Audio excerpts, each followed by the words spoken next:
Hello, my name is Tommy Lysaght, and I'm just going to give a little talk today about the work that I do, which involves stone carving. I've been kind of doing social work with loads of different groups in around Cork for the past 10 years or so. I work with people with acquired brain injuries. I work with young people caught up in the justice system, work facilitating community service. So like community service would be where people are given X amount of hours, maybe anything from 70 to a couple of hundred hours, where they have to carry out usually tasks to benefit the community. So I would have facilitated that, and I would have always kind of looked for different and creative ways for lads and lasses to not just to do the hours, but to buy into it as well, so that they got something from it as well. So for the past 10 years I've been kind of working with them groups, every age group, every background, and for I suppose the first 5 years I was mainly making gardens. I'd make gardens with these lads and lasses, teaching so horticulture, making the gardens, and a little bit of dry stone walling as well. I was really enjoyed seeing what people were getting from what was being provided, you know.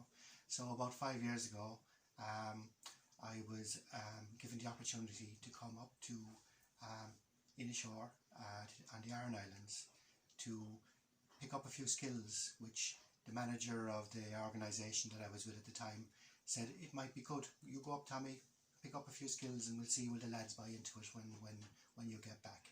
So I went up for my weekend and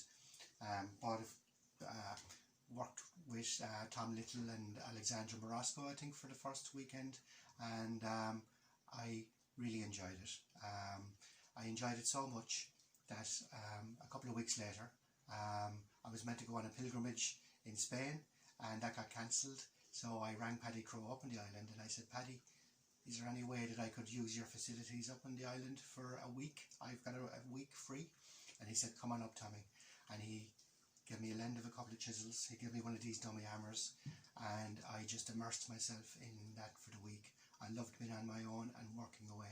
So I think around that stage then I realised that I was after finding something that ticked a lot of boxes for me. It ticked a lot of boxes in creativity and a lot of boxes in change.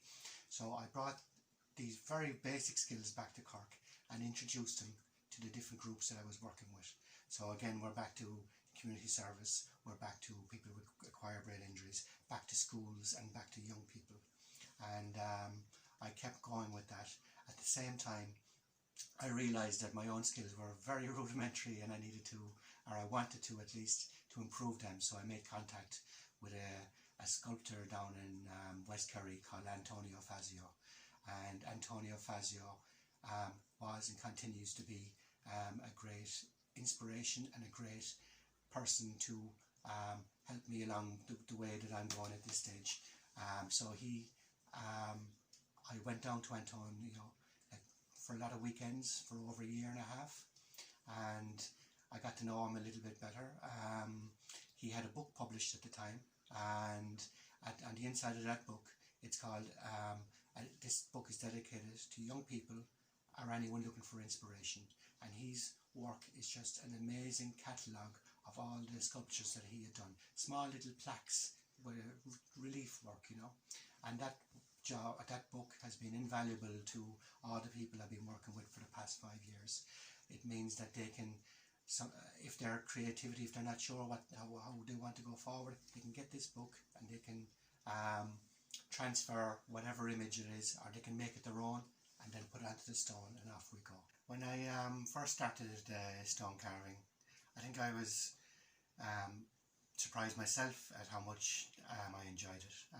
When I brought it to, for instance, I was working with a young person's probation project. So these would be, you know, young ragamuffins, you know, youngsters that were found it really difficult maybe to settle down, and found it difficult in school, caught up in care homes and stuff like that. And so I brought it in to them and showed them the chisels and showed them the hammers, and I got a few stones. People were great in donating stones all over the place really, and so we started making pieces with them.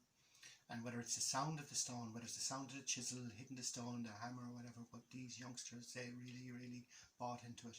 And they bought into it in a way which surprised the probation officers, it surprised myself, and I realised that this connection with working with stone ran very deeply. It was something that I couldn't even explain, but I did know one thing, that I was going to keep promoting it, stone carving, any way I could. And so far people have, of all ages, of all abilities, where I have people with very little eyesight, people maybe only the use of one hand and stuff, and we always find a way that they can join in and make sculptures. Two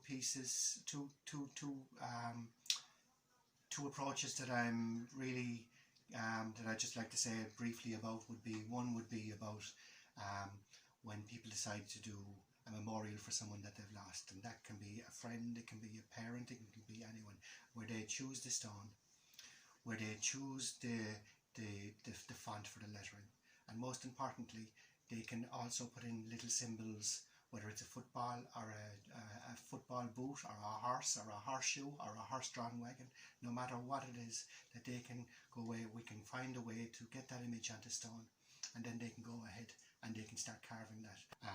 Also, what is amazing to be a part of is where we've organised for large stones to be done by a group of people, you know. So we're at the moment we're making one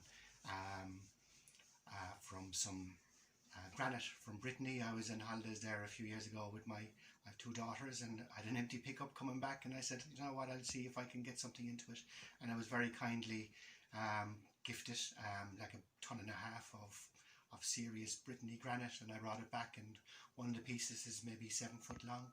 So at the moment there's a stone being created. This is a slow process. This has been done by a great group of people. It's great. I suppose real teaching, I guess the best type of teaching to do is where you're teaching people to get up and running themselves. I'm not even part of this stone half the time. It's other people are doing it, and it's a real testament to what a group of people can get done together, 3 or 4 people working on it at any one time. So as long as well as working with groups like the Simon Services and the lads from the Simon Services doing great work last year. They were making little pieces of stone, and then they gave them to one of the schools where I work, and that stuff was sold at the Christmas fair. So it was a great example of the lads from the Life Centre or from the Simon Services who were homeless, who were able to give stuff.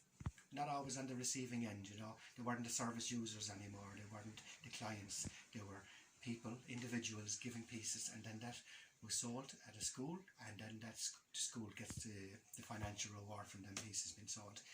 Magic stuff as far as I'm concerned, and I really enjoy that kind of stuff. So over the past, I suppose, 2 years, I've kind of broadened out a little bit more now, where I've now facilitating weekend long workshops in around Cork, and sometimes in the city, and these groups are no more different. They're no different than any other groups I work with, really. We come in and we get to know each other, and I learnt all this from going to the stone carving festivals, the great camaraderie that I find in all them places, the support that I find from everyone in the different organisations up and down the country. So all I'm doing is passing what I've learnt from all the people in the stone carving festivals, and I'm just passing it on to other people now. So from what I can see is at the moment we have just a massive groups of people in Cork who are creating stone sculptures, who now have their own chisels, they have their own hammers, they've got their own plinths.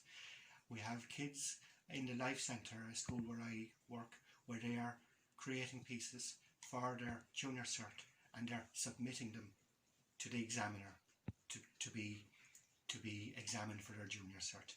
I've heard that when the examiner sees these each year, they're going, wow, these are lovely pieces. They're so used to seeing paintings and stuff like that. We're, as a group, we're doing stone carving every Monday. 3 or 4 plinths, 3 or 4 kids making bowls, again making whatever they want. So I might leave it at that for today, and thanks for listening. And I would just like to thank everyone involved in the stone carving and the Irish Dry Stone Wall Federations for supporting me, and thus supporting all the people that I am fortunate enough to work with for the past 5 years.